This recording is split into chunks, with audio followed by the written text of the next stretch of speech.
Perek Yud Zayin. We're holding in the middle of the Perek. Last week we discussed the story. We're still in the middle of the story of the burial and Hespedim of Shaul HaMelech. So last week we discussed how the courageous people of Yavesh Gilad, which we said Yavesh Gilad is on the other side of the Jordan, the courageous people of Yavesh Gilad made a daring mission to go get the body of Shaul HaMelech to give him a proper burial. And we said that Hashem said that in the schus that you went and your Meiser Nefesh to get the body of Shaul to give him a proper burial. So in the future, when Hashem is going to bring back all of Klal Yisrael, when Mashiach comes from all the four corners of the world, so Hashem says, I'm going to first bring the people of Gilad, of Yavesh Gilad, the people of Shevet Menashe who lived on the other side of the Jordan, and then Menashe, and then Yehuda, and then Ephraim, and Yehuda, etc. And it brings a pasuk in Tehillim that says, Li Gilad v'li Menashe, Ephraim ma'iz reishi, Yehuda mechaykiki. That's the pshat. That's the drush of the Medrash over here. So now we're going to say another drush on that pasuk, and then we're going to continue the story of Shaul HaMelech. In some versions of Perek Yud it says Davar Acher, in some versions it doesn't say it. Davar Acher, Li Gilad. What does it mean when it says Li Gilad? Just one more introduction. The second way of darshaning this pasuk that we're going to see over here in the Medrash has to do with 3 kings and 4 non-kings that are mentioned in the Mishnah in Mesechus Sanhedrin. One of the most famous Mishnayos, it says in the Mishnah in Sanhedrin, it says, Kol Yisrael yesh lam chelik olam haba shenemar ve'amech kulam tzadikim neitzim atoy masi yodei lehispar. That every Jew has a chelik in olam haba. And then the Mishnah continues and says, ve'ela she'en lahem chelik olam haba. These are the people that don't have a chelik in olam haba. Give lachem va'arba hadyotis. 3 kings and 4 regular. Who are the 3 kings? Yerovam ben Nevat, Achav, and Menashe. And the 4 regular people are Doeg HaDoimi, Achitophel, Gehazi, and Bilam. Doeg HaDoimi said Lashon Hara about David HaMelech. Achitophel gave Avshalom the advice that he should rebel against David HaMelech. Gehazi was Elisha's assistant, who sort of had a chutzpah that he asked Naaman to give a donation after Elisha was able to cure him from tzaras. And Bilam, we know from last week's parsha that Bilam cursed Bnei Yisrael. And the 3 kings basically were kings of over the Jews that were Avdei Avodah Zarah. Okay, so the Mishnah says that these 7 people don't have a chelik in Olam Haba. The Gemara brings and other Midrashim bring an opinion that says that no, they actually do have a chelik in Olam Haba. At least 6 out of these 7. We're going to say all 6 of them except for Bilam. Bilam, everyone agrees, doesn't have a chelik in Olam Haba. But the 3 kings and the 3 Hadyotis, we're going to say they do have a chelik in Olam Haba, and we're going to learn it from this pasuk over here. This pasuk that we're discussing. Li Gilad, to me is Gilad. Hashem is saying, to me is Gilad. Who's Gilad? Ze Achav, Shemeis B'Ramez Gilad. Let's talk about Achav, who died in battle in Ramez Gilad. There was a war between Yisrael and Aram, and we spoke about in the last parak that Naaman accidentally shot out his bow and arrow, and that ended up killing Achav, and that was how Achav got killed. Basically, he got injured, and then he died afterwards. V'li Menashe, and to me is Menashe, K'mashmoy, like Mashmois of the word Menashe, which is a name of one of the kings of Yehuda, the son of Chizkiyahu HaMelech. Ephraim ma'iz reishi. Ephraim is the strength is the first of my strength. Ze Yerovam ben Nevat. Let's talk about Yerovam ben Nevat. Yerovam ben Nevat was the first king of Malchi Yisrael. So he's ma'iz reishi. He's the head of the powerful ones.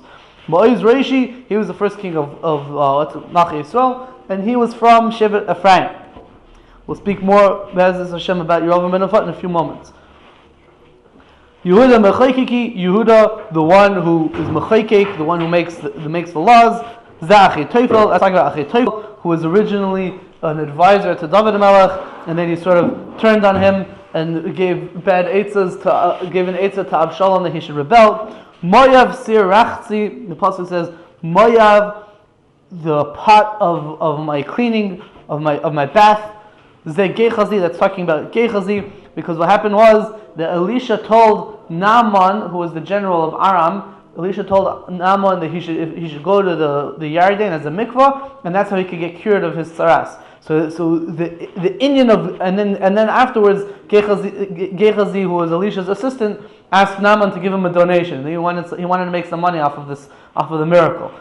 So Gehazi, his avera had to do with rechitza. So we're dashing this pasuk of Moyer Tzir Rachzi that has to do with rechitza on Gehazi. Al Edom Ashlichnali, upon Edom I will send my shoe. Zedoyeg Ha'edomi. That's talking about Doyeg Ha'edomi, who Pashup Pshat means that he's from Edom. So all these people, the pasuk says, Alai Peleshes his royai. Upon me, Peleshes is like moving around and complaining. The way they dash in the pasuk is Peleshes is a reference to David HaMelech. That David HaMelech destroyed or killed a lot of the Plishtim, so he's called Peleshes. Essentially, he's called after the people that he killed. But David HaMelech had tainas on a Kodesh Baruch Hu. How could you let these people into Olam Haba? They did bad things against Klal Yisrael and against you. How could you do that? So on all of this, David HaMelech is his royai. He's having tainas like tarumais. Amar Kodesh Baruch Hu, Hashem said to him, Alay lefalesh aleihem zuchus.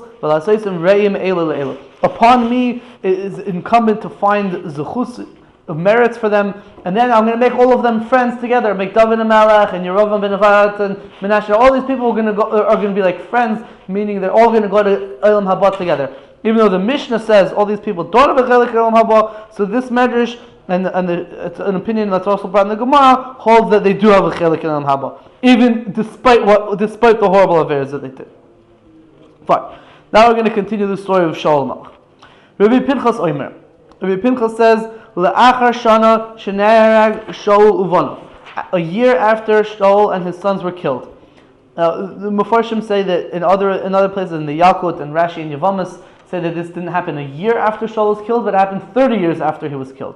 Because if you look in the Psukim, the story that we're going to talk about now is actually written after the story of Avshalom's rebellion. And Avshalom's rebellion happened towards the end of David HaMelech's life, so it makes more sense that this happened towards the end of David HaMelech's life, not towards the beginning of his reign, right after Shaul died.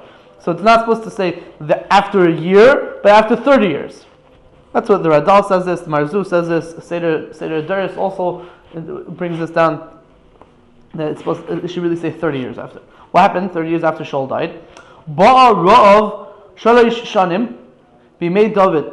There was a famine for 3 years in the times of David Melech. Shana achar shana, year after year. The Bayis HaGadol says that we're going to darshan year after year, that each year there was a different nakuda that they were thinking about. Shneimar, it says in the pasuk, Vayihi ra'av b'mei David shalish shanim. There was a famine in the times of David for 3 years. So what are they going to do about this famine? B'shana Rishona, in the first year, all Yisrael Regel, Bnei Yisrael came up to the Regel, they came to the Beis HaMikdash, and David HaMelech gave his annual speech or whatever. David said to them, go out and check, maybe there's people from amongst you who are worshippers of idolatry. Because of the vera of Avodah Zarah, that's what causes rain to stop.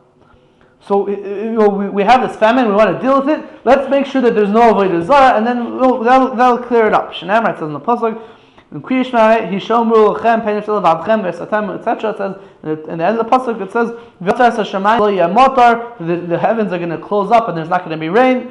So check it out. Yotzu, what's the Indian of Avodah Zarah and rain? So the Bayis HaGadol explains that all the things that we're going to talk about are midah keneged midah. The Gemara says in Tainus that one of the 3 keys, the maftechas, which are given to HaKadosh Baruch Hu, is the mafteach of rain. The HaKadosh Baruch Hu has complete control over rain. So when a person is Ovid Avodah Zarah, they're denying the complete control of HaKadosh Baruch Hu. So midah keneged midah, Hashem is not going to use the thing that He has complete control over, the rain, and He's not going to give it to them. Okay. Yotzu, they went to check. Yotzu, they went out with Ubadku and they checked. And they didn't find any people who were nichshal in the Ovid Avodah Zarah. Bishana Shniya, in the second year, all Yisrael Regel, they went up to the Regel for Yontif. Amar Lahem David, David Melech said to them, "Tzuru shemi yesh bechem megal arayos." There's no Avodah Zarah, but we still have a famine, so we have to check out a different thing. Go and check. Maybe there's from amongst you people who are megal arayos, people who are misbehaving in terms of immorality. Because of the avera of Gilui Arayos, the rains stop. Shneimar, it says in the pasuk, "Vatachnifi eretz biznusayich uvrosayich." The land becomes flattered biznusayich with the znus. Bayis Hagadol explains that the midah keneged midah is sort of that why is a person going to do averas of arayos or whatever? The pshat is because when a person is satisfied and he's bored and he has nothing else to do, so then he starts being Isaac in these type of things. But if a person is busy, so then he's not going to be Isaac in it. So when Hashem gives rain and parnasa is good and easy or whatever, so then people have more time on their hands and they start doing other things and because they're satisfied and whatever. But if they don't have time on their hands and they're trying to work and they don't have food and they're busy trying to get together whatever they can, so then they don't have time to do this type of averas. They're not. But on the contrary, if you have more time, but you're learning more Torah. Oh, that's true. But they weren't taking advantage of that, right? Another pshat. I was thinking of a slightly different pshat, that the Indian of this is maybe more Remez or Kabbalah. The Indian of Arayos is that a person is giving hashpah to the wrong place. A person is supposed to be mashpia in such a fashion, and instead he's doing it to a person that he's not supposed to give hashpah to. So too, HaKadosh Baruch Hu said, "No, you give hashpah to the wrong place, so I'm not going to give you any hashpah." So the rain, what we spoke about in Perek Hey, I think it was, the rain is hashpah from HaKadosh Baruch Hu to Klal Yisrael. So he's saying, "I'm not going to give you that special hashpah." Is the door broken? Oh, it's good. So that's the Indian. That's why because of the Avera of Arayos, that's why the rain would stop. Yotzu, Ubadku, V'loimatzu. They went out, they checked, and they didn't find people who were. Oh, Maksiv Sham. Sorry, Maksiv Sham was the same. Now, possibly Rimanu Revavim Umalkush Leihaya. Fine. And the Revavim, the sprouts stopped, and Malkush Leihaya. There was no rain when it's talking about when the land was flattened. Biznusay. Fine. They went out and they checked that nobody was over Gilui Arayos. B'shana Shlishis, in the third year, Oli Yisrael Regel, Bnei Yisrael came up to the Regel, for Yantav again. David said, maybe there's people who are murderers within you. And and because of the avera of murder, that's why the rains stop. Shnemar, because it says the pasuk, that's the pasuk, the in next week's parsha, I think it is, right? It says that you're not allowed to take kofer for a ritzach, meaning if a guy kills, instead of going to galus, so maybe he'll say, oh, if he gives some money, he doesn't have to go to galus. No, we don't take kofer. You're going to flatter the land. You're going to make it that like if people have a little bit more money, then they can do whatever they want. We don't want such a matter. But the point is that when you do when people are murdering, it's called flattering the land. And we said by flattering the land that there's no rain and there's not going to be any sprouts. So they went and checked if there were any murderers. I meant to bring had cookies I wanted to bring. I forgot to bring them. Shkoyach. Thank you for giving the mitzvah. Maybe next week I'll bring them, if I remember. So they went to check if there's any murderers, and they didn't find that there were murderers.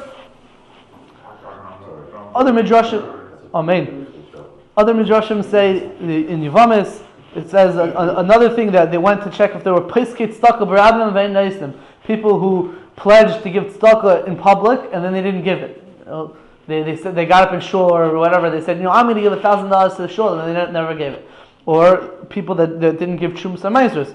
We mentioned in the end of Perek Yud Daled, we mentioned that there's a Mishnah in Ovis that says, let's see if I wrote down the lashon of the Mishnah. In Ovis, the end of Misachas Ovis, the Mishnah says, Rav Bala Elam al Bittul Trumas HaMaasros. Famine comes to the world because of Bittul Trumas HaMaasros. So the Medrash says that maybe there was, David Melech said maybe people aren't taking off Trumas HaMaasros properly, and they found that wasn't the issue. Which year did David say that? The first, second, or third Trumas HaMaasros? I'm not sure. I don't remember if all the sources say it like this, that it was like different years and they went through different things. So. 1 year different golden Pesach Shavuos Sukkot. It could be, it was all in 1 year, each one was in here, and all of them are true. The Radal says that these type of things, you don't need to go out and check to see if people are over it. If people don't give money that they give, everyone's going to know, because we're expecting the money and we didn't see the money. Or Trumas Amaisers, if people don't give Trumas Amaisers, so the Cain and Levi are like, where's my food? I think so. This is at the beginning of the Malchus of David or at the end of the Malchus of David? According to the Pesukim put it at the end of Sefer Shmuel, but right. I think some people say it was at the beginning of this Malchus. The Pashup Pshat in Pirkei Eliezer is that it was a year after Shaul was killed. When Yevamis, Rashi says it was 30 years into David Melch's reign, which is towards the end of his Malchus. So the Seder Dores brings that there's two opinions in when exactly the story happened. That was Chilukei Deis, yeah.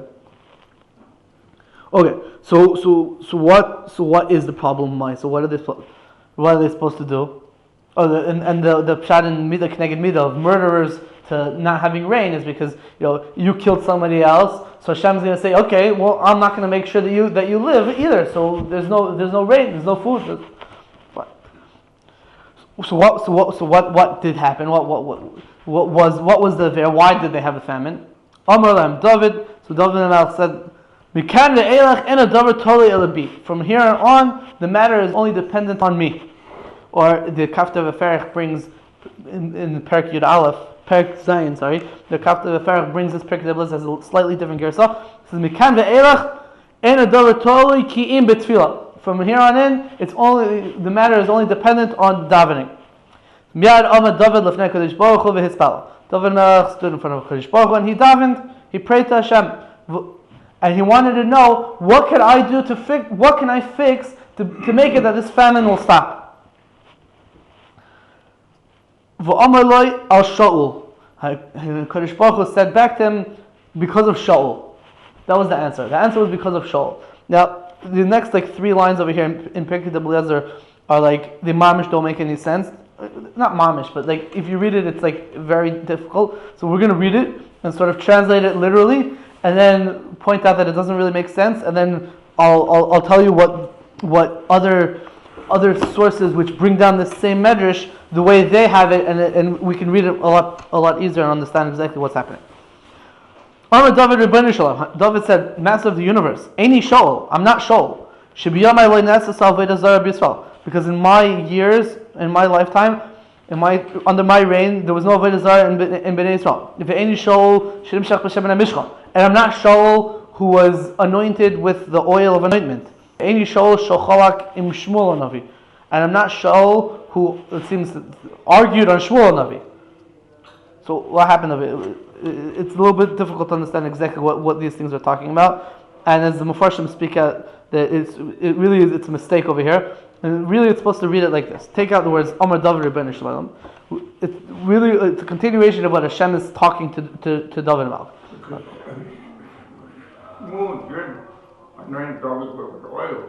Right. So this is what it's supposed to say really. The Radal picks this up. Is this the Chiddush in the time of the Rebbe there was no Avodah Zarah, or just me being No, so we don't see either way, but in the time of David whether there was a Avodah Zarah or not. But we do see for sure is that in the time of Shaul there wasn't. That's why it's Yeah, but he had to go out and search for it because they were all gone. It sounds like this. This is what the way the Radal says it from Bamidbar Rabbah and in the Yalkut Shemanya. It says Hashem said al Shaul because of Shaul, and that Hashem is asking David Melech, is he not Shaul HaMelech who was anointed with the Shem and a Mishra, meaning that Shaul HaMelech, I Hashem personally decided that he should be king? And is he not Shaul HaMelech that in his days there was no Avodah Zarah in Klal Yisrael? The Psukim said that Shaul HaMelech destroyed all of Avodah Zarahs that existed in Bnei Israel. And later on, when Shaul HaMelech himself wanted to go to Oivin Yideni, he had a little bit of difficulty trying to find a lady who could do that. Right. Is he not Shaul HaMelech whose chelek is with Shmuel HaNavi, meaning we're going to say later on in Pirkei Eliezer in Perek Lamed Gimel, that Shaul HaMelech is in the same chelek in Olam Haba as Shmuel HaNavi. They're on the same darga. Kilu, Shmuel HaNavi and Shaul HaMelech are on the same darga. So Shaul is on the same target Shmuel Avi.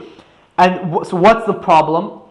The problem is V'ata ba'aretz v'hu b'chutz la'aretz. You're in Eretz Yisrael, and Shaul Malach is in chutz la'aretz. Because what do we say? We said that the people of Yavish Gilad, who lived across the Yarden, they were the ones who took back the body of Shaul Malach and they buried it over there on the other side of the Jordan. Apparently, on the other side of the Jordan is considered chutz la'aretz in regard to burial. And so Hashem is telling David Malach, Azah chutzpah. Shaul Malach is such a chashuv a person that he was personally chosen by Kadosh Baruch Hu. He got eradicated avodah zarah, etc., etc. And he is like Shmuel Navi and Olam Haba. He's such a chashuv a person, and he's buried in chutz la'aretz, and you're sitting here in your palace in Eretz Yisrael, and you don't feel anything for that. That's why there's a famine. That's what Hashem is saying. Ata ba'aretz v'hu b'chutz la'aretz. In the Gemara on Yevamis, the Gemara says three things. The Gemara says, first of all, the fact that Shaul HaMelech killed out the city of Nov, and the people, there's a people called the Gibeonites who were sort of, they supported the city of, they were the suppliers for the city of Nov. And because, what? They were supplying wood. They were supplying wood and water, whatever. Yeah. And because the city of Nov was basically killed out, so these guys didn't have any parnasa. Because they're chopping wood, but who are they chopping wood for? Or they draw water, but who are they drawing water for? The whole city was killed, the city of Kahanim was killed out by Shaul. So these people had tainas on David Melech. So one of the reasons, the Gemara says on Shaul Melech, but also on David Melech, because it was sort of David's fault why Shaul killed out the whole city. It's complicated exactly why it's David Melech's problem, but they had a hakpada on David Melech. I'll tell you exactly what their hakpada was in a moment, but they had a hakpada on David Melech, and so one of the reasons why Hashem brought the famine was because the Gibeonites had a hakpada on David Melech. So the Gemara says a whole story that Hashem told David Melech that was one of the problems. So he went to the Gibeonites and speak to the Gibeonites like, what can we do? So the Gibeonites said, look, this is what we want from you. Shaul HaMelech killed the city of Nov. We want you to give us 7 of Shaul HaMelech's descendants, and we're going to kill them, and then we'll be happy. That's what they said. And David HaMelech said, Azah chutzpah, that's what you want to be happy? You want to kill, as revenge, these 7 descendants of Shaul HaMelech? And the Gemara says, this is the real discussion of the Gemara. And the Gemara says that there's 3 simanim of a Jew. Rachmanim, Paishanim, and Goyim Lechasadim. And we see that these Gibeonites are not Rachmanim, Paishanim, and Goyim Lechasadim from this story. And that's why David HaMelech made a gzera that you're not allowed to marry Gibeonites. So if you ever see in Shas, Mamzer v'Nasan, Nasan is a name for these Gibeonites. There was a gzera that David HaMelech said that you're not allowed to marry these people. And they kicked them out of Klal Yisrael, and that was the way of fixing up the situation. But that was, so they had a tain on David, so that was a tain on David Melech. Their tain on David Melech was that he didn't do revenge to the descendants of Shaul. And we said that's a chutzpah tain, but Hashem still made a famine because they had some sort of hakpada. But once we fixed the problem, then that issue was fixed. The other thing that the Gemara says was that the Gemara says that they didn't do a hesped on Shaul HaMelech Karoy. They didn't give a proper eulogy when Shaul HaMelech died. So here saying because Shaul HaMelech is buried in the chutz la'aretz and David is staying in Eretz Yisrael. And the Gemara says another thing, that Shaul HaMelech didn't have proper eulogy when he died. So Hashem had a hakpada on that because Shaul HaMelech was such a chashuv person and they didn't properly eulogize him. So Maisa, it's interesting that if you look in the Pesukim, you don't really see that. If you look in Sefer Shmuel Aleph,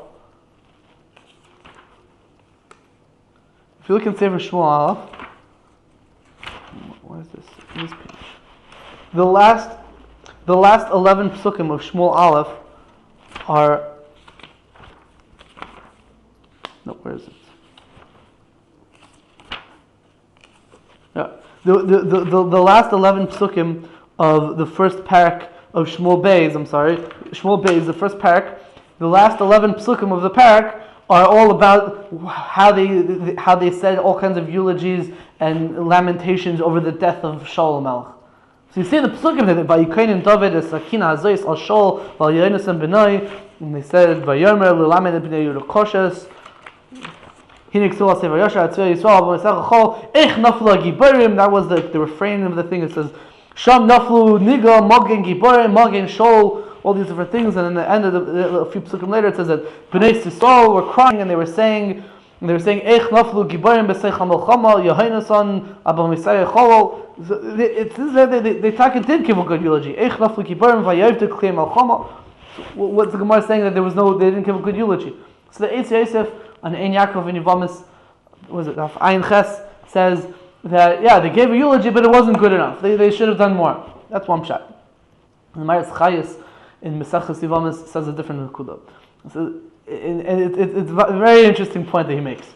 If you look in all of Tanakh, it never says what they spoke about by a person's eulogy, except by Shaul HaMelech. By everyone else, it never says what they spoke about. There's a medrash that says that in the beginning of Chayes Sarah, there's a medrash that says that the eulogy Vayava Avraham l'sped l'Sarah l'vkoisa, that Avram gave a hesped on Sarah. So the medrash says, what was the hesped that Avram Avinu gave on Sarah? It was Eshes Chayil. That parak in Mishlei, the parak Lamed Aleph, I think it is, that talks about a woman of valor. So that's the hesped that Avram Avinu gave on Sarah. But nowhere else in Tanakh does it actually say. Who said that? What? Who said that the husband was actually? I remember there's a medrash. I think it's a medrash that says that. But nowhere do you actually see explicitly, this is what the hesped was. This was the way they mourned such and so-and-so's death. The only place you ever see it is by Shaul. So the Marzchia says the question is even stronger. It's like it's not just that they did do hespedim, and you're saying they didn't. They did, and nowhere else in Tanakh do we find hespedim by anyone else. So what's going on over here? So the Marzchia says like this. The minig in Klal Yisrael apparently was like this, that they had some people called Mekoinonais and Meyolalois. More in the Mesachas Tanis talks about it. They had people whose jobs it was to go to levayas and to go to cemeteries and to cry and to say sad things and so on. But the way it worked was there was a certain template. There was a certain default lashon, default text that they would say, certain things that they would say for everyone. It was the same text for everyone. Why? What's pshat? Because when a person dies, so everyone is sad, and their mind is not settled. They're sad. They're not in a normal situation. They don't know what to do. They don't have time to sit down and write a beautiful poem. They don't have time to start thinking about exactly how should I say this and how should I say that. That's not what they're thinking about. They're thinking about, this person was nifter, this person. They can't properly focus. So the minhag was they used a certain text that they said for everyone. The same thing. So Marzchia says, wait a second. By Shaul HaMelech, we see in the psukim what was the hesped, and it was a special hesped. It wasn't just a regular text that everyone said. That they said for everyone. It was a special hesped. So that was the problem. The problem was that when Shaul HaMelech died, everyone was so cool about it. They weren't like out of their mind. They weren't out of their element. That they were able to sit down and write what they're going to say, and they were able to say nice things about Shaul HaMelech. But because they had that yeshiva das. That's the problem. The problem is they weren't so bothered by it that they couldn't sit down and focus. They could focus. That was the problem. The problem was that they gave their hesped was too good. That's the problem. How come to them it wasn't that? How come to Hashem it's a big deal? He was such a hush of a person. He said he was such a hush of a person, and you weren't bothered by his death. To everybody else, he didn't seem so hush of. They had a new king already. That's the problem. That's the problem. That's the problem. They didn't realize Hashem. They didn't think about it. Yeah. Once we're talking about this. They had a new hero also. Like I think when a king dies, people think what's going to be next. Like you're right. Situation. Who's going to be the next president? You're right. You're saying good. We get hectic about it. I saw more so when the king of Israel dies. I saw in the news. It was like a few weeks ago in the news. They had what happened was that they were doing a rehearsal practice for what they would do for the funeral of the Queen Elizabeth in England. In case she dies, this is how they're going to do it. And what the soldiers are going to do exactly like this. So they're practicing, right? So apparently somebody misunderstood what was happening and thought that she actually did die, and sent like a Twitter message that the Queen died, and then there was like a whole big thing in the news that like, the Queen died, and then like it took them like an hour or two to figure out like, no, she didn't really die. It was a mistake that someone saw them practicing and thought that you're right. So that's what happens in contemporary times. But back then they weren't preparing for the guy to die. They weren't sitting down and writing poem in case he dies. This is what we're going to say by his levaya. But some people like recently different gedolim have died, and then within 2-3 months they come with a whole fat book, a biography on him. It's like, you wrote that in 2 months? Come on, tell me the truth. Did you really write it when he was alive and you were waiting for him to die? That's even worse. I don't know, but there's a similar story. The idea of the smart skis is there's a similar story to. They say the story about a legend about the Taz and the Bach. We know that the Taz, one of the major Mefarshim on Shulchan Aruch, he was the son-in-law of the Bach, one of the major Mefarshim on the Tur. He married the Bach's daughter, and when the Bach's daughter died, so the Taz, he gave a nice, eloquent speech by the Levaya and the funeral, whatever. And then after, he was in Avelis. After this period of Avelis, so he went to the Bach, to his father-in-law, and he said, I want to marry your next daughter. So the Bach said, no. Why? How can you give such a beautiful speech by the Levaya? Like, how are you able to have that tranquility to speak so eloquently at your wife's Levaya, Eishis Neurim, and you're giving such a beautiful speech? I'm not going to give you my next daughter. I seem to remember that, like, in the end, he did marry one of the Bach's other daughter or granddaughter, something like, I don't remember exactly what it was, but it's the same idea over there. How could you have that Yishuv Adas? Fine. So that's. You're not going to say that Taz didn't love his wife, really, right? I'm not saying that. No, I'm saying that could be that the Bach maybe looked at it like that, or that it was a chisarn in the covet to her, something like that. Okay, so that's the other pshat in the Gemara. That one of the other factors that the Gemara says that the famine came because they didn't give a proper hespedim on Shaul. But our Medrash just talks about the fact that Shaul is buried in Chutz La'aretz and David and Malach is in Eretz Yisrael. So what happened? Miyad Amad David v'lokach as kol chachmei Yisrael g'deileihem. Immediately David got up and he took all the wise men of Klal Yisrael and all the chashuv people v'overu Yarden, and they crossed the Jordan. Uvol liYavesh Gilad, they went to Yavesh Gilad. Umotzu es atzmei Shaul v'Yohanan benoi shlo yishalta behem rima. And they went and they dug up the bones of Shaul and Yohanan, and they saw that Lei Shalta Behem Rima, there were no worms in their bones. And the Radal says that there's like two things going on here. Usually when you talk about worms, so worms are in the flesh, and bones, we say that the bones decay. So he says that it means to say that the bones didn't decay, not that there were no worms, because there would only be worms in the flesh, or that the flesh was also intact, I guess. Right. Well, that's because he was embalmed. He was preserved. Yeah, but why? Why was he preserved? Yeah. Okay, we spoke about that. But here he wasn't preserved, and if this is like 30 years later, this is like a huge chiddush. Yeah, even a year later. V'alav nemar about, I guess it really should probably say v'aleihem nemar, about Shaul and Yohanan. It says that Hashem guards their bones. Not even one of them was broken or decayed or anything. And David took their bones and he put them in a coffin. And they crossed back to the Jordan. It says in the pasuk, "Vayikbu es atzmais Shaul v'Yohanan benoi vayasu kol asher tziva hanala." They buried the bones of Shaul and his son Yohanan, and they did everything that the king commanded. Maybe it's starting like, okay, yeah, Matziva Melech, what did the king command? What was this special thing that they did?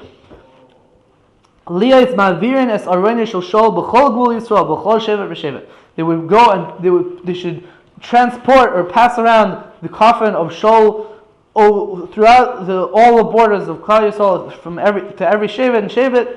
V'haya hagvul shenichnas by arena shel Shaul, and whatever place, when they would reach that territory, whatever territory the coffin of Shaul would enter, hayu yotzin heim uvneihem uvnei sehen v'gablam chased. They would come out, all the people from that territory would come out, them and their daughters and their sons, and they would come and do chesed to Shaul. They would go with Pasha, they would show their respect to him. They would go out to Kilo to greet him, to give cover to him. So that they could fulfill their obligation of giving Gemilas Chasadim to Shaul Melech. And remember, that's why we're talking about this, because we're talking about Gemilas Chasadim for people who are in Avelis and Gemilas Chasadim for people who were Nifter. Ad Sheba L'Gvul Nachlosai L'Eretz Binyamin. That's what the Radal says the Gersa should be, till they came to the border of his inheritance in Eretz Binyamin. Shinamar. The Radal takes out the word Shinamar. And and they buried him in the border of his, in the territory of his inheritance. The word Shinamar is a mistake. The Radal says because there is a pasuk that says but it's a pasuk in Sefer Yeshua, I believe, talking about the burial of Elazar ben Aaron HaKohen. Those words is a pasuk that does mean that context, but it's talking about a different person. But here we're just sort of bringing that pasuk and using it in a different way. So it's not really Shinamar.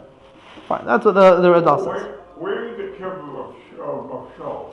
Where is the kever of Shaul? Yeah. In a place, I believe, called Givas Shaul.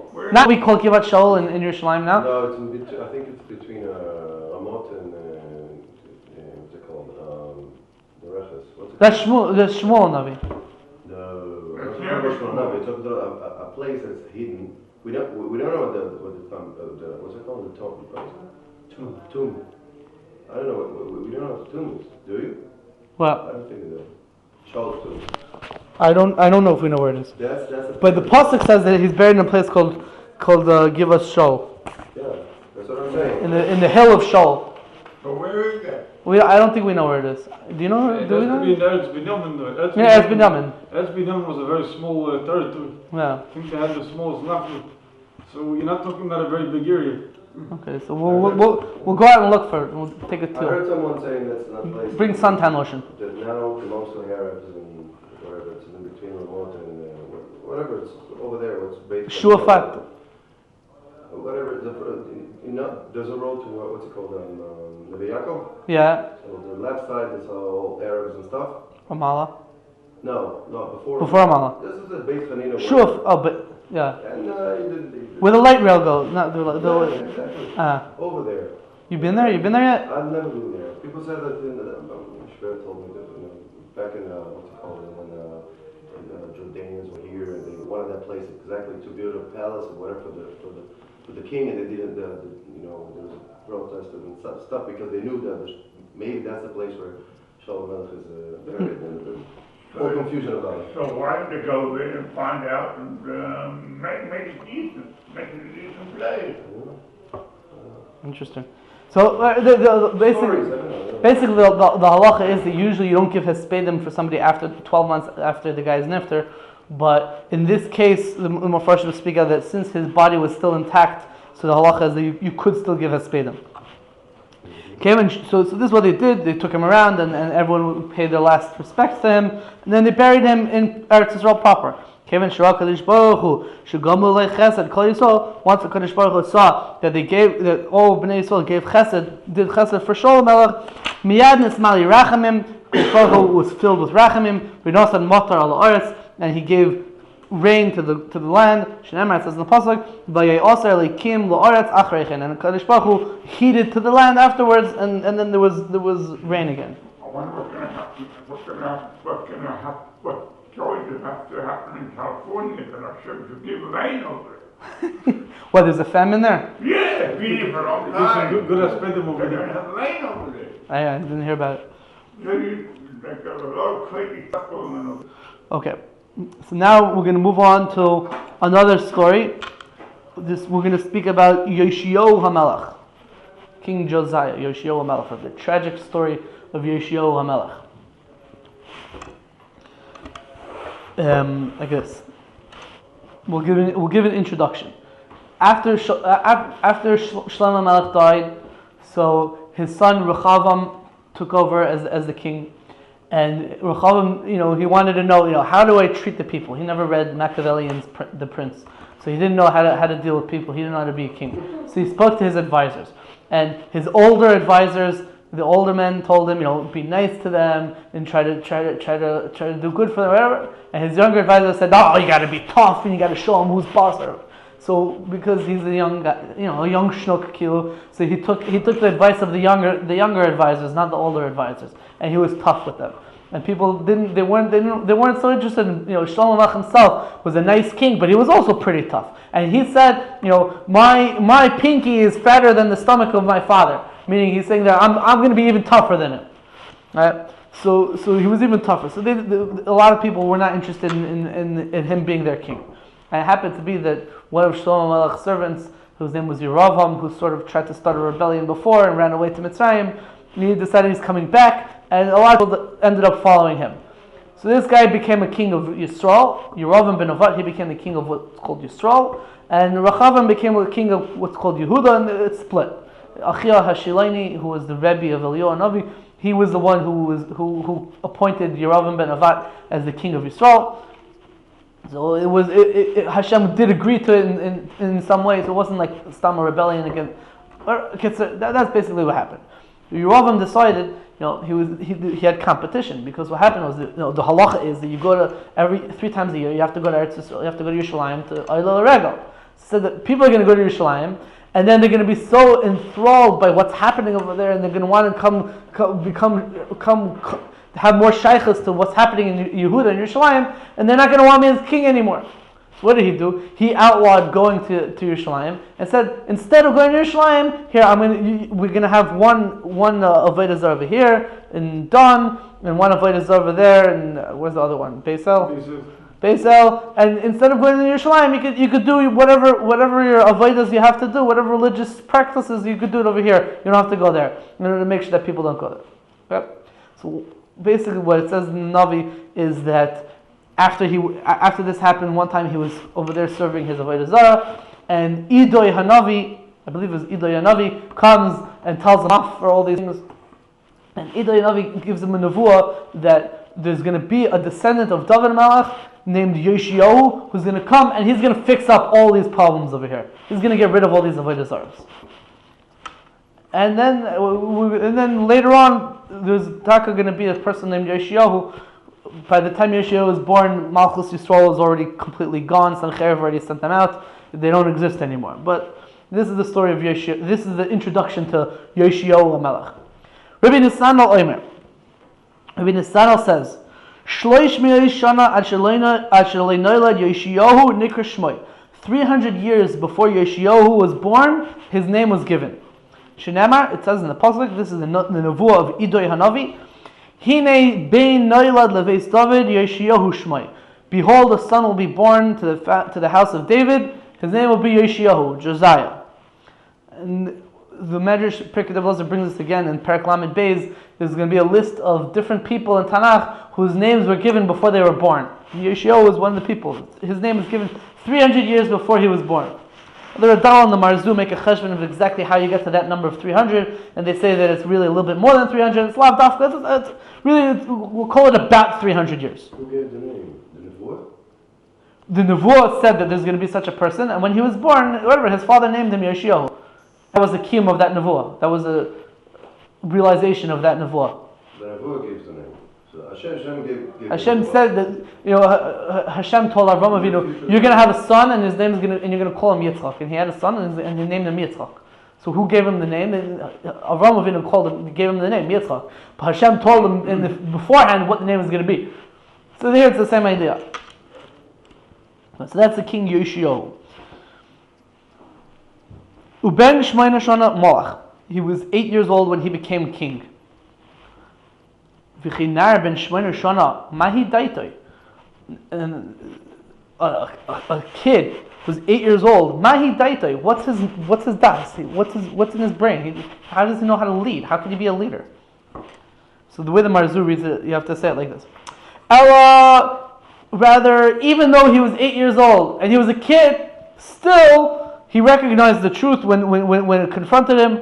And Moas Esraelilim, he despised idolatry, V'shibas Amatzeves, and he broke the altars of Avodah Zarah, B'charas Asherim, and he cut down the Asherah trees, V'gidai Sapsilim, and he dismembered the figurines of Avodah Zarah. And his chus was shining forth in front of HaKadosh Baruch Hu and in front of the K'nei Kavod. That was Yeshayahu. Yeshayahu the iconoclast. He went and destroyed Avodah Zarah. That was what Yeshayahu did, and that's the kiyum of the nevuah of Iddo Yanavi, where he told Yerovam ben Nevat that someone from David Malachsam is going to come and destroy Avodah Zarah. This was Yeshayahu HaMelech. He destroyed Avodah Zarah. Even though he was a little kid, when he became king and he started this campaign, this anti-Avodah Zarah campaign, he might say he was matzliach. There's a lot of different things. There's a lot of different things that the Chazal and the Psukim talk about Yeshayahu. We're not going to talk about all of them, but there's a famous thing that he found a Sefer Torah in the Beis Hamikdash when he was 18. And the Gemara says that after he found the Sefer Torah, he went through it and he started reading it, and he realized, some of the as a king, he used to be a judge as well. And he decided, some of the judgments that I rendered, might have been mistaken because I wasn't such an expert in Torah. So he went back to all the cases that he decided from when he was 8 till he was 18, 10 years worth of cases, and he gave all the litigants money. He said, I'll make you, because I made you pay him, so here, I'll give you the money in case maybe I was wrong and really you shouldn't have had to pay him. So he paid him, this Gemara, I think in Shabbos. There's different things about Yeshua Melech. But here we're saying the Ikr Nekudas that he went and he destroyed Avodah Zarah. But we get a tax return Yeah. from the government. It's like a tax return, right? So the way the Marzud read this message that we said was that even though he was 8 years old, Lamaisa, he was able to recognize the truth when he saw it, and that's why he just went and had a whole campaign against the Avodah Zarah. This is a very interesting shtickle Torah from Rav Eliomi Izmir over here in V'lo Yoed Ella. He asks this question. He says, you read the Medrash asks a question and doesn't answer it. Because you read it. What is the das of a kid who's 8 years old? And then it says, rather he hated Avodah Zarah and he went and he destroyed it. But he was 8 years old. How did you answer the question? So he says like this. A very, very, very interesting idea. Yomi Izmir says like this. It's that he brings from the Arizal in Sefer Gilgulim that the Arizal writes that Yeshayahu Melech Yehuda, was a Gilgul of Achav Melech Yisrael. That's what the Arizal writes. Now, Achav Melech Yisrael, we mentioned before, was one of the worst, the worst felons, the worst offenders of Avodah Zarah in the history of Klal Yisrael. So it does say that he did tshuva, but at the end of the day, he was also Chayter Machti Yasarabim, so tshuva alone doesn't necessarily get rid of it. But that was Achav, and Yeshayahu was a Gilgul of Achav. That's what the Rizal says. So Rabbi Eliezer Izmir says very interesting. He says when a person is Gilgul from a previous life, so when they come down again, when their neshama comes back to this world, so the reason why they're back here is because they have to be masakin the averas that they did in the previous Gilgul. He says that the neshama itself knows what it has to fix. So even if you're a kid, you're 8 years old, and you don't even know how to think. Your mind is not developed. You're not a mature person yet. But your neshama knows what its role in this world is and what its goals are supposed to be. So he says that's the pshat over here. Yeshayahu, he was 8 years old, and his neshama knew that he was a gilgul of Achav, and Achav was over Avodah Zarah. He knows that his role in life is to get rid of Avodah Zarah and Klal Yisrael. And that's why he went on this whole campaign and destroyed all the Avodah Zarah, and that was Yeshayahu the iconoclast. That's the pshat that Rabbi Eliezer Izmir says. That the neshama itself knows, based on this Arizal, that he was a Gilgul, Yeshayahu was a Gilgul of Achav. Beautiful. I think it's a beautiful word. Well, so he pulled some bones out of the graves and he fixed the problem. When I saw this word, when you brought down this shtickle from the Arizal, I said, with this you can answer another question that I once had. it's basically in the Navi Zechariah. What parak is it? Zechariah parak Beis. The Navi Zechariah is talking about the Ma'aseh Mashiach, and in the Ma'aseh Mashiach, the Armageddon or the apocalypse, whatever they call it. There's going to be a big war, and a lot of people are going to die, etc. So it says in the Navi Zechariah, it says, "Bayemahu Yigdal HaMisped B'Yerushalayim." On that day, the hesped, the eulogies in Yerushalayim is going to be so great, so much, K'misped Hadad Rimain Bebikas Megidon, like the eulogy of Hadad Rimain in the valley of Megidon. If you ever heard the Christians are into like Megiddo and the apocalypse or whatever, that's coming from this pasuk in Zechariah. That there was a hesped of somebody named Hadad Rimain in the valley of Megidon. And Hashem, and the Navi Zechariah is saying that Hashem said that when Mashiach comes, there's going to be such a destruction, and there's going to be so much Hespedim that's going in Yerushalayim that it's going to be like the Hespedim Hadad Riman in this place called Megiddo. What's that talking about? Hadad Riman and Megiddo. So the Ibn Ezra over there in Zechariah, he says, who's this Hadad Riman that they give a Hesped for him in Megiddo? Ibn Ezra says, I don't know. How could you expect me to know every guy who lived in the ancient world? Ibn Ezra says, apparently he was a famous guy who died, and they had a spade from him in Hadad Rimain, in Bikas Megiddo, and the Navi Zechariah is making an analogy to that. That's what the Ibn Ezra says. However, Chazal tell us not like this. Chazal tell us who was Hadad, what exactly Zechariah is referring to. It says that Zechariah Navi is referring to Hadad Rimain is talking about Achav, Melech Yisrael, who was killed by Ben Hadad, the king, by the army of Ben Hadad, the king of Aram. That's talking about Achav, and it's talking about Yoshiyahu HaMelech, who was killed in war in Megiddo. We're going to speak about in a few moments exactly how the story of why Yoshiyahu was killed, the tragic ending of Yoshiyahu, but over there in Megiddo. That's what the Gemara says. Ma'id Katan Chav Chesam and Beis. That it's talking about these two incidences where the kings, I think, are the only. Besides Shaul HaMelech, these are the only instances where you had a king in Bnei Yisrael that was killed in war. But yeah, kings of Yehuda were killed by the servants. Like, fine, but killed in war only Achav and Yoshiyahu. Besides Shaul HaMelech. I mean against Gentiles. Yeah. Does it count if it's the same person? It's a different giggle. Well, one second. So if you look in the Psukim, if you look in the Parsha Pshat in the Psukim, it sounds like it's talking about one guy named Hadad Riman, who was killed in a place called Megiddo. So how's the Gemara saying it's talking about two people? Hadad Riman is a reference to Achav, and where was Achav killed? Gilad. We just said it a few minutes ago. Ramay's Gilad.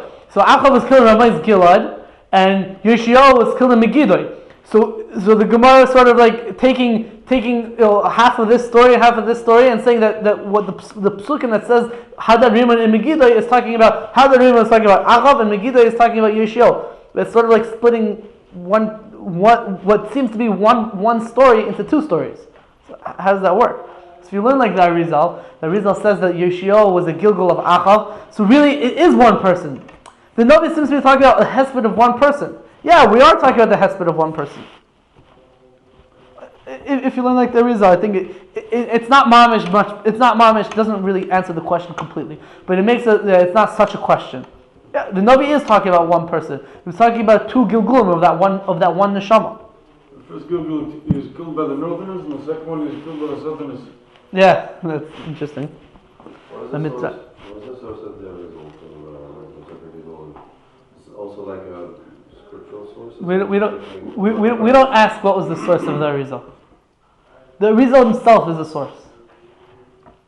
A lot of the things that the Arizal says is based on the Zer. A lot of things are based on his own Kabbalah that he had from his Rebbeim, etc. That he was the first person to write it down. So we say it in his name because he didn't write it down. His Talmidim wrote it down. His Talmidim were the first people to write it down, so they write it down in his name.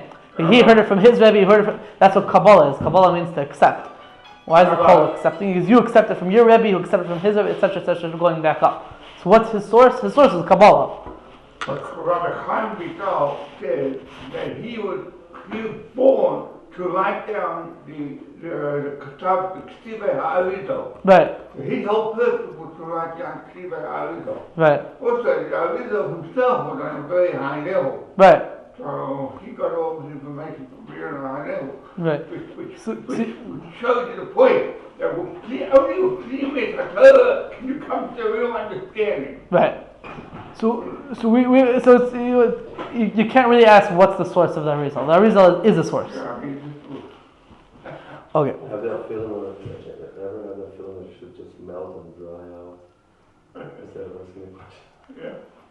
No, you're asking a good question. You know, if it was like a Rosh Hashiva who said something. No, because it's so evident that there should be like some connection between that story, the Navi, and the response that the Arizal gives. That it's maybe that's even like some. I'm not saying that it doesn't have any other sources, like, you know. The truth, look, the truth is. Maybe this is also like some kind of a proof. The truth is, I didn't see the Arizal inside. I didn't look at Sefer Gilgulim. I just saw Reburial is recorded. For all I know, he asked this question and says this word as the answer. I don't know. Could be that's the source. I really don't know. But that's the Arizal. Do you have the book? The Sefer Gilgulim. Yeah. I have it. I have Yitzhak Chacham on my computer, so I have a lot of Sfarim. I don't know. I probably have it. Okay. Fine. So now we're going to speak about the tragic end of Yeshiyahu HaMelech. What happened with Yeshiyahu HaMelech? So let's say like this. Let's read one more line. Uvishvil hara shahayu oisin b'seiser nasaf hatzadik. Because of the bad things that Bnei Yisrael were doing b'seiser, in not out in the open, hiddenly, nasaf hatzadik. The tzaddik was killed. So even though Yeshiyahu made a whole campaign to destroy and get rid of Avodah Zarah from Klal Yisrael, because of what Bnei Yisrael was doing, behind closed doors, literally. So the tzaddik was destroyed. The tzaddik was killed. So what's the story? The story is like this. The story is like this. It was literally. That's why I said it.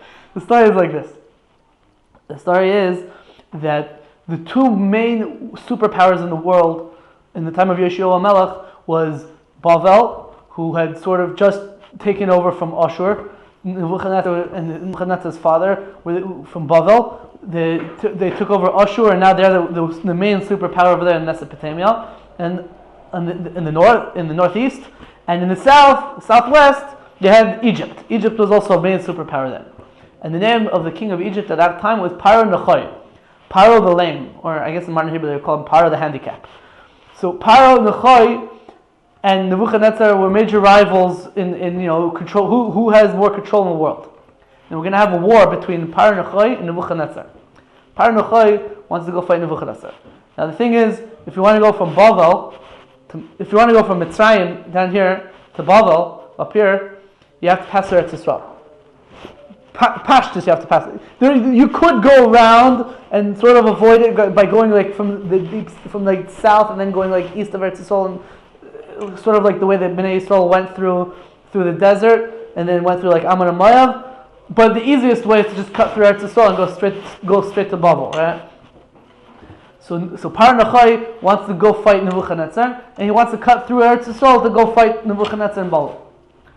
So he sends a letter to Yeshiyahu HaMelech. He says, "Can I go through your land? I'm not going to fight you. I just want to pass through your land so I can go fight Nebuchadnezzar." So Yeshiyahu doesn't know what to do. He says, "Should I say yes or should I say no?" So it says Yirmiyahu Navi comes to Yeshiyahu HaMelech, and Yirmiyahu says, "Don't say no. Let them do it. Let them do it. Let Paro Nechoy go through Eretz Yisrael." That's what the Navi Yirmiyahu tells him. And Yeshiyahu says to himself, "Wait a second. He's a shtickle Talmud Chacham, right? He learned Chumash. It says in the Chumash, by the brachas in the Parshas Behar, it says v'chayav le'savar ba'artzach in the beginning of Buchu Kaisai, v'chayav le'savar ba'artzachem. A sword will not pass through your land. It says when Klal Yisrael is doing good, a sword will not pass through your land. Even if the sword is not coming to fight you, it's just passing through your land to fight someone else. A foreign army will not pass through your land. A sword will not pass through your land. I'm not letting them pass through my land because Klal Yisrael is doing good, and we deserve the brachos that Hashem said, and I'm not going to let them pass through our land." Because he understood that Klal Yisrael was doing good because he destroyed all the Avodah Zarah, right? Yirmiyahu said, don't say no, don't say no. So what happened? Like this. The Medrash tells us that what really happened was that even though Yoshiyahu made this whole campaign to destroy Avodah Zarah, what happened was people were still Ovid Avodah Zarah. This is what we're talking about over here. The bad that they were doing hiddenly is talking about the fact that what the Jews what people would do is they would make their Yoshiyahu Melech sent inspectors house to house to make sure that there's no Avodah Zarah left. He made a whole campaign. It was a serious thing to get rid of. So what did people do? On the doors, the inside of their doors to Avodah Zarah, that's to their house, they put up their Avodah Zarahs. Let's say it like this, right here. On the back, on the inside of the door, you put your Avodah Zarah, you'll put a little bit over here, a little bit over here, right? So what happens? The inspector comes in, you open the door, he looks in the house, he sees, oh, there's no Avodah Zarah, good. He leaves, he closes the door, right? They start banging down to their Avodah Zarah. Where was the Avodah Zarah? It was behind the door. It's behind closed doors. That was their Avodah Zarah. It was literally behind closed doors. But Yoshiyahu was I guess naive or gullible. He didn't realize that they were still being Avodah Zarah. He thought he got rid of Avodah Zarah, and the Klal Yisrael was on a higher level, and that we deserve the Charav Le'Sar Ba'atzechem. And Yirmiyahu a Navi, who Hashem was megal to him, what was really happening is telling him, no, you're not holding on that level. You're not as the nation is not as good as you think they are. Like he didn't listen to the Navi. He let Paranachah. He said, no, I'm not letting you go. And Paranachah says, oh yeah, well then I'll force my way through. Right? And then he fights, and there's a battle between Yehuda and Mitzrayim, and they take over. Mitzrayim takes over, and they kill Yoshiyahu in battle over there in Megiddo. That's what we're talking about. The battle of Megiddo. Yoshiyahu is killed. Paranachah takes over, and he's in charge of the Jews for a while, and then he fights Nebuchadnezzar, the famous battle of Carchemish, and Nebuchadnezzar beats Paranachah, and that's sort of the beginning of the end, and then the Beis Hamikdash is going to be destroyed from that. And that's why we have Tisha B'Av in the 3 weeks and everything. So the tragic end of the story of Yoshiyahu HaMelech, that is the beginning of the end. That's the beginning of the end. V'nesru kol anshe Yehuda v'Yerushalayim v'Yirmiyahu Hanavi ligbal chasadim Yoshiyahu. And all of the people of Yehuda and Yerushalayim and Yirmiyahu Hanavi, they all gathered together to do chesed to Yoshiyahu, to give a spadim for Yoshiyahu. Shenamar, it says in the pasuk, vayikoinen Yirmiyahu al Yoshiyahu. Yirmiyahu lamented about Yoshiyahu. Pasuk in Divrei Yamim. It says in the pasuk, "Vayikoinen Yirmiyahu Yoshiyahu vayarmil kol hasharim v'hasharis b'kineseim al Yoshiyahu ad hayom." All of the sharim and the sharis said their lamentations about Yoshiyahu until this day. Vayitnu b'chol Yisrael, and they gave it as a chayk, as a decree on Klal Yisrael. V'hinam ksuvim al kines, and the eulogies and the lamentations, the elegies that they wrote for Yoshiyahu are written in the kines. That's what it says in the pasuk in Divrei Yamim. So what are these sharim and the sharis?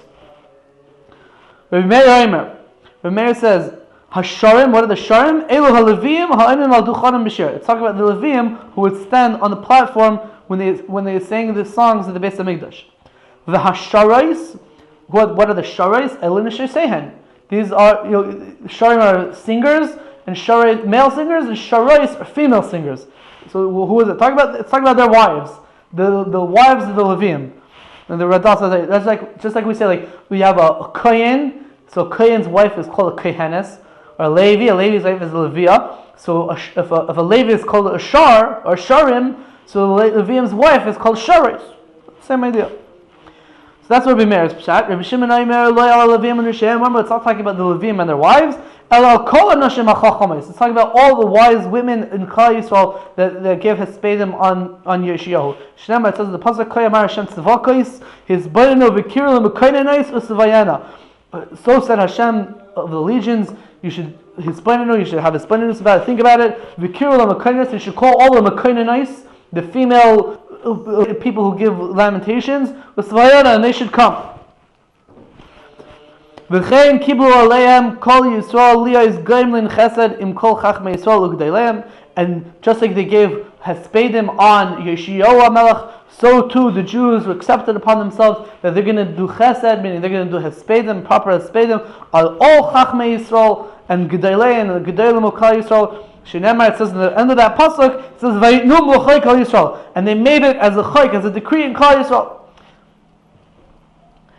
Rashi says over there in Divrei Yomim, Rashi says that what does it mean Vayitnu L'Chai Klal Yisrael? That they made a takana that every time there's a sad thing that happened, a sorrow that we're expressing our sadness about, you should also mention the tragedy of Yeshiyahu HaMelech. That's what Rashi says.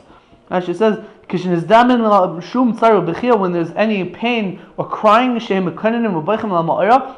lamenting and crying about any event, they would also mention this tsar, this pain of the death of Yeshiyahu with whatever they were doing. For example, Dugma, B'Tisha B'Av, Shemaskirim Kines al Harugim B'Gzeish Iru B'Yameinu. Rashi says, Rashi and Divrei Yomim. Okay, Rashi and Divrei Yomim, by the way, is not necessarily Rashi. So, but it was written. It's a Rishon, but not necessarily Rashi. The Chida and Shema Gedolim writes that it's not Rashi, but we call it Miuchas Rashi. But he says that the Gzeras that happened in our days, the Crusades, right? But Tisha B'Av, on Tisha B'Av, we have kinas about the Crusades. Why? Because there's a takana that when you're crying and you're having hespedim and lamentations about a sad event, so you mention all the different sad events. So we have a kinas on Tisha B'Av about the Crusades and about Gzeres Tachtat, and we have Kein Yivkiyun Amois Yeshio, and we have about the Holocaust in more modern times. So too they should cry about the death of Yeshio. And in fact, I brought with me the art scroll Kinos.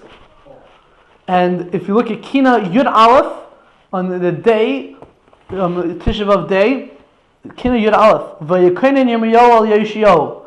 That's the beginning of the Kina, and it's a whole lamentation about Yeshiyahu HaMelech and this whole tragic story that we said over with the king and the people who were doing their affairs behind the doors and all these things. It goes through in great detail in poetry. Someone told me that this was written by a Kalir. Art Scroll, I don't think mentions that it was written by a Kalir, but this is one of the poems that they wrote about the death of Yeshiyahu. Vehinam ksuvim ala kinais. The kinais that say on Tisha B'Av, we talk about the death of Yeshiyahu. The Ralbag actually on that pasuk says Vehinam ksuvim ala kinais, says that there's certain psukim. If you look in Eicha, if you look really good, certain psukim that are being merames, they're really speaking about the death of Yeshiyahu. Not just talking about the destruction of the Beis Hamikdash, but also talking about the death of Yeshiyahu. We have this kina over here. It's interesting. In the kina, it says that towards the end of the kina, it says Tala be'esem rishtayim mehareis shasois. That HaKadosh Baruch Hu, that really the Beis Hamikdash was supposed to be destroyed in the time of Yeshiyahu HaMelech, and because of the schus of Yeshiyahu HaMelech, that he destroyed the Avodah Zarah and everything. So because of that, HaKadosh Baruch Hu decided to wait with the destruction of Beis Hamikdash for 22 years. So from the death of Yeshiyahu HaMelech until the destruction of Beis Hamikdash was 22 years. There were a bunch of kings because they had short reigns, but it was only 22 years from the death of Yeshiyahu HaMelech till the destruction of Beis Hamikdash. What, the exact cheshbon? was a king for 3 months. Right. You have another 3 months of Art Scroll gives the exact cheshbon.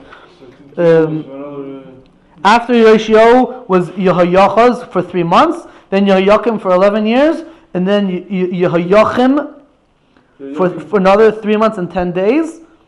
Yehoyachim is also Yechanya, right? And then Tzidkiyahu for another 11 years. That comes at 22 years, 6 days, 6 months and 10 days.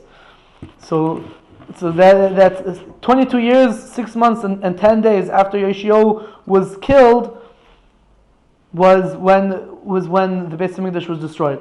So it comes out that Yeshiyahu died on Rosh Chodesh Av. The Yotzer of Aaron HaKohen, Pashtus. The Ralbag says that Aaron HaKohen died on Rosh Chodesh Shvat. But the pasuk seems to be saying that he died on Rosh Chodesh Av. 6 months, you said. Oh, sorry, you're right. 6 months. I'm sorry. It says in the Chumash that Aaron HaKohen 10 days, 6 months. Right. I'm sorry. Never mind. Forget about that.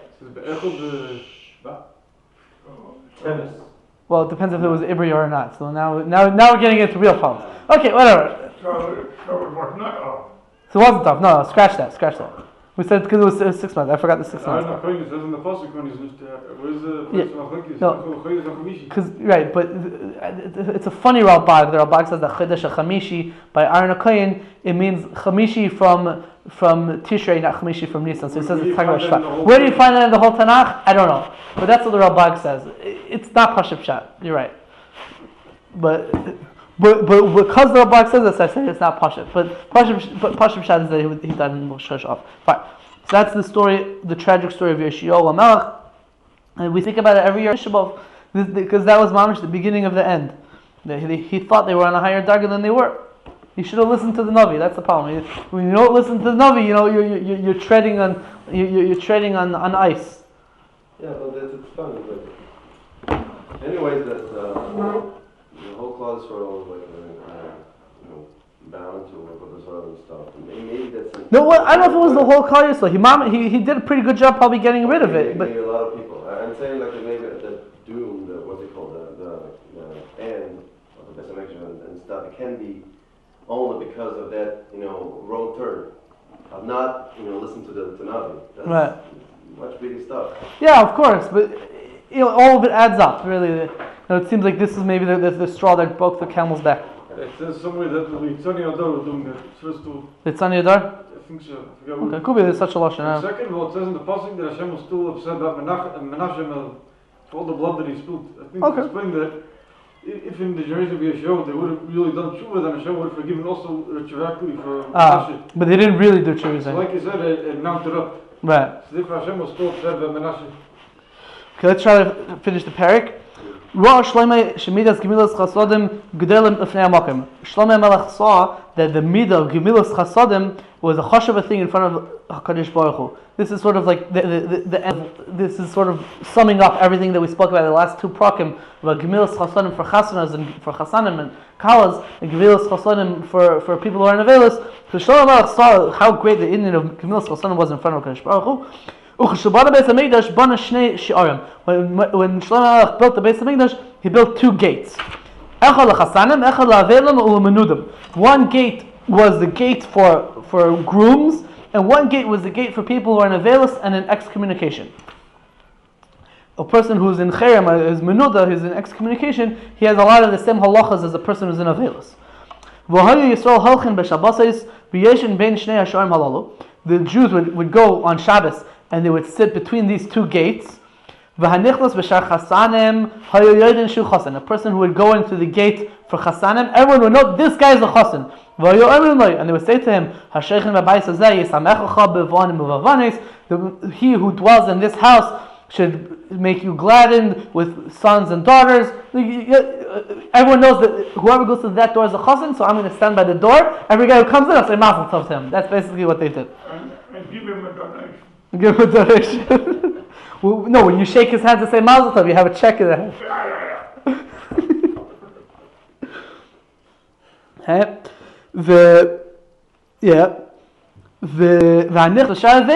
whoever would go in through the gate of the door for the mourners. So there were two types of people. There were mourners and there were people who were excommunicated. So the minhag used to be that mourners would we don't do this nowadays, but a person who if he's in Avelis, so he covers his head and up all the way down to the even including the mustache. He just like leaves he puts something over his face. It's called ituf. It's brought in the Gemara. Ituf, and he just leaves over his mouth. I don't know. Maybe they poked holes for the eyes. I don't know exactly how it worked, but so they do ituf. If a person goes to the gate of the mourners, and his mustache was covered, and they would know that he is in mourning, and they would say to him, he who dwells in this house, he shall console you. Shaila about if you're allowed to be Menachem Avelim on Shabbos. Okay, because we said that they would do this on Shabbos. Okay. And a person who would come into the gate of the mourners and his mustache was not covered, his mustache was revealed, Then they would know that the reason why he's going through that gate is because he's excommunicated. He's in cherem, meaning that he probably did something bad, and they put him in cherem, and that's why you're not allowed to do business with him, and you're not allowed to talk. You're not really allowed to talk to him or whatever. You're not allowed to be friendly. Let's say. But they would say to him, the one, he who dwells in this house should console you, and Hashem should put in your heart that you should listen to your friends, and they should bring you closer, meaning that you should do tshuva for whatever it is that you did wrong, that they put you in cherem for. So that all the Jews would be able to be Mekayim Gemilas Chasodim. So Shlomo Melech built these two gates. Okay. The people in cherem and the people available were in one gate, and you could tell which one is which from the mustache. Right. So Shlomo Melech built these two gates so that people will be able to properly be Mekayim Gemilas Chasodim. Nowadays when the Beis Hamikdash was destroyed, they were misakin that a chasan and a mourner should go to the Beis Knesses and should go to the Beis Medrash, to shul and to the Beis Medrash. And the people from the city would come, the people from the place would come and see the chasan, and they would be happy with him. And they would see the person who was a mourner. They would sit with him on the land and express their sorrow with him. The Marzu points out, we have a minig on. I haven't seen this in a very, very long time, Baruch Hashem, but there's a minig that when there's an aval in the shul, so the aval doesn't come to shul for Kabbalah Shabbos. He comes in right after L'chad Daidi, and they say Hamakim Inach, and he comes in, and while everyone's still turned around from Bayit B'Shalom, he comes in, and everyone says Hamakim Inachim Eschem on Shabbos. I just saw this last Shabbos in Ramat Hasharon, Rabbi Yaakov Edelstein. For some reason we stopped. He walked from his place all the way to the front door. I don't know why. I was wondering what's going on. Why is the Rav walking? Everyone's turning and looking. Because an Avel came in, opened the door. He said something to him, and he came back, and then we continued. But the whole shul didn't say it? I don't know. I didn't say it. You didn't know what happened. Right. I didn't notice until now. Right. But I didn't know that but it happened this Shabbos. I have Baruch Hashem. I haven't seen this in years. It's got to be close to 10 years. I haven't seen this done. But when I was younger, I remember seeing it done. Where did you see it done? And in America, in Eretz Yisrael, it's not so common. I'm not sure exactly how it works. But they invite the Avel to the Kabbalah Shabbos, right? Right after L'chad Daidi, right before Mizbah Shalem Shabbos. Right. The first time I saw it was here in an American shul.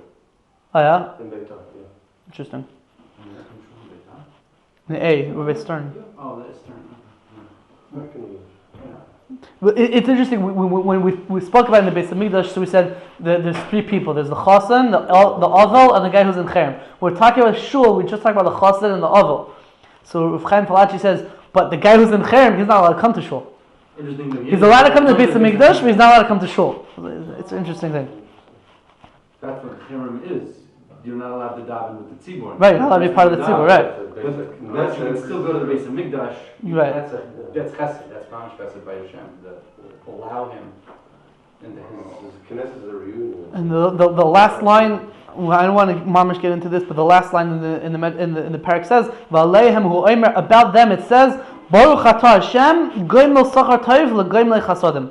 Baruch atah Hashem, who repays good reward to people who do chesed. So what's this talking about over here? So the Rav Chaim Palachi says it's not really a brach. It's more like when you see this happening, so you're more aware that that's Baruch Hashem that He's the one who takes care of people who do chesed. He gives them their reward. It's not a real bracha, he says. For sure you don't make a bracha with Shem v'malchus. So that's not a real bracha. Maisa, the Beis Gadol says that no, it is a bracha. That it's a bracha that the Avel, the person who's in mourning, says about the people that come to console him. You came to console me, so I give you a special bracha. Hashem is going to give you schar for coming to console me. In different places in Shas, in different Chazal and Tosafta and Yerushalmis, there's something called Birkas Avelim. We're not knowing to say what's called Birkas Avelim nowadays, and it's from one of these. It's an example of something that's called brachas shenishtaku, brachas that were forgotten, brachas that there used to be a minhag to do, and we don't have it nowadays. There's an interesting sefer called brachas shenishtaku that I have over here, all about different brachas that are mentioned in Chazal that we don't have those minhagim anymore. And one of these is Birkas Avelim. He has a whole parak about it, parak Yud Aleph in his sefer. Brachas shenishtaku is printed by Masada of Cook. I got this from a friend of mine who just moved to America, so I got a pretty good price for this. So in parak Yud Aleph in the sefer, he writes about what's called Birkas Avelim, and he brings different shitas, different sources, what exactly is Birkas Avelim, and he comes out that there's 4 types of Birkas Avelims. There's 4 examples of Birkas Avelim. One is going on Hashem, one is going on the Ovel, one's going on the people that comes to visit the Ovel, and one's going on Klal Yisrael as a whole. He says the first bracha is Baruch Atah Hashem Echayei Mesim. That's the bracha that I guess an Ovel would make to Hashem when a person is nifter. The second one is the bracha of Menachem Avelim. Baruch Atah Hashem Menachem Avelim is talking about the Ovel. The Hashem should be Menachem. Hashem should console him.